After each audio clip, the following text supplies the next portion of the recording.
What is going on, everyone? theBolderBoulder here, a very excited theBolderBoulder, proudly presenting to you guys a review over the fabled Tiger set. At long last, I've acquired all of the parts to have a complete figure. And now, I get to give you guys a review. So, yeah, it took a little while, and I could have sworn this day would never have come, and that Oni was going to be my last uploaded Galidor review, but as fate would have it, I got all the parts. And now, he's here. And, yeah, I think he's probably my favorite Galidor set. He's definitely up there with Nick and Gorm. And, quickly, a little information about this guy. He is a villain. He works for Gorm, one of his most loyal servants. He has the ability of mind control, and is able to quickly analyze and gather information using his robotic eye. So yeah, first, to give everyone kind of a reference for height, I'll show you guys some comparisons with a few sets, and then we'll get on to the review. We'll start off by comparing him to Nick Bluetooth. So there he is. Nick is a bit taller than him. Probably roughly one head taller than him. And for a perhaps more familiar height comparison, here he is beside Tahu Master.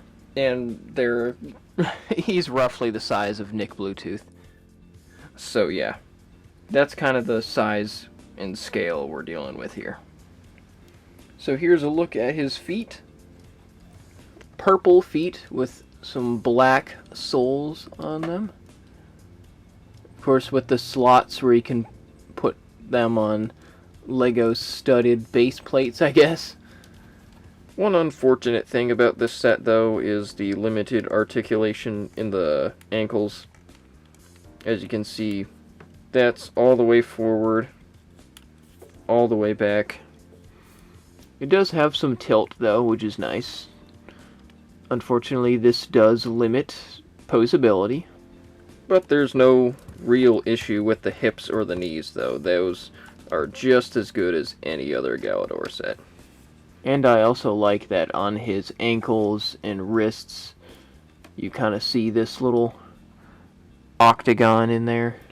Another really cool detail that's consistent all throughout the figure is this chainmail that you can see that's kind of under the armor. It looks so cool. Now, as for his waist guard, which is connected in a similar fashion to, say, Gorm or Nepal, it looks pretty sweet. And this piece is unique to the set, along with pretty much everything on the set, except for his drill weapon. But we'll get to that in just a little bit. Let's move on to the torso. It's a unique shape and gives him a silhouette that stands out amongst the other characters. It's not entirely screen accurate, but honestly, that doesn't really bother me in the slightest. The main issue, though, is it doesn't provide much room for articulation at all. It can't turn this way at all.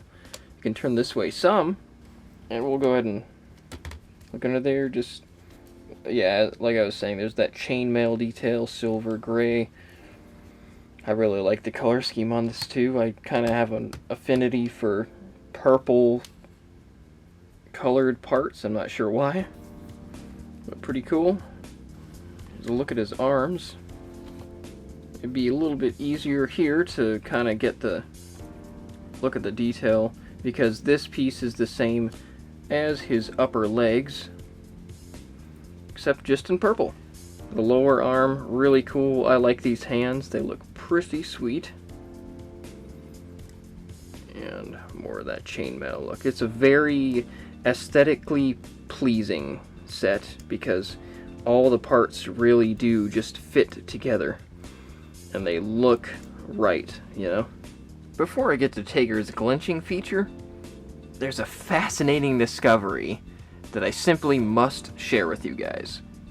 And it all starts right here. So I have this in-box Aquart set. And on the back, I saw something interesting. Of course, the most notable things are that the Mokar is on there, a set that was never released, and Tager here on the back. But if we look real closely at Tager's picture, you can see something a little strange, at least to me anyway.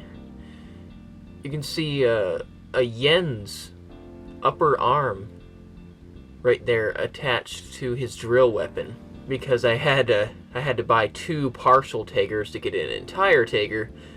I actually do have that piece, so I guess technically speaking, this is how his drill weapon is supposed to be connected.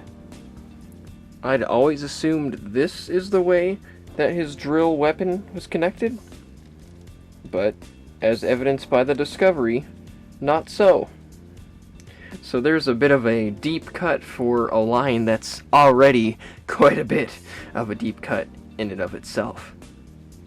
Now this piece right here in particular is very cool because if you look at it, it's a solid dark gray, whereas with Jens's arm pieces, it's a split between dark and light gray, and for his other arm, it's flipped. But there's no solid dark gray that comes with Jens, only with Tager. As for the weapon itself, it consists of 7 main parts, one of them being this giant black one, which is not unique to this set. These 4 pieces, which are also reuses. The drill right here, which is brand new, and this is a new color up here.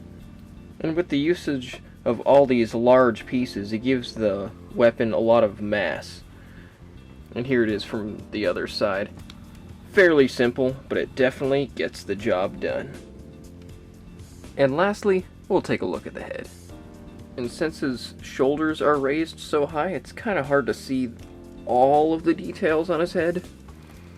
So I'll just go ahead and remove it real quick. There's a little silver area that's not really seen. You can kind of get a better look at this side of the head as well. And here's a good look at the back of his head. You can kind of see purple right here on the bottom of his neck, and there in his robotic eye socket, which leads me to believe there's purple plastic encased within the rest of his head mold. And also, in case you weren't aware, this piece is rubber and is actually a ball and socket, which is pretty fascinating. It certainly does help with posing due to his limited head articulation. The eye over here is painted in such a way that you can sort of just turn this in different directions and it looks as if he is looking in a certain direction. And thus, my friends, concludes my video review over Tager. I hope you guys enjoyed that little discovery I made just as much as I did, and I hope you guys have a great day. I'll see you all in my next video. Take care. Bye for now.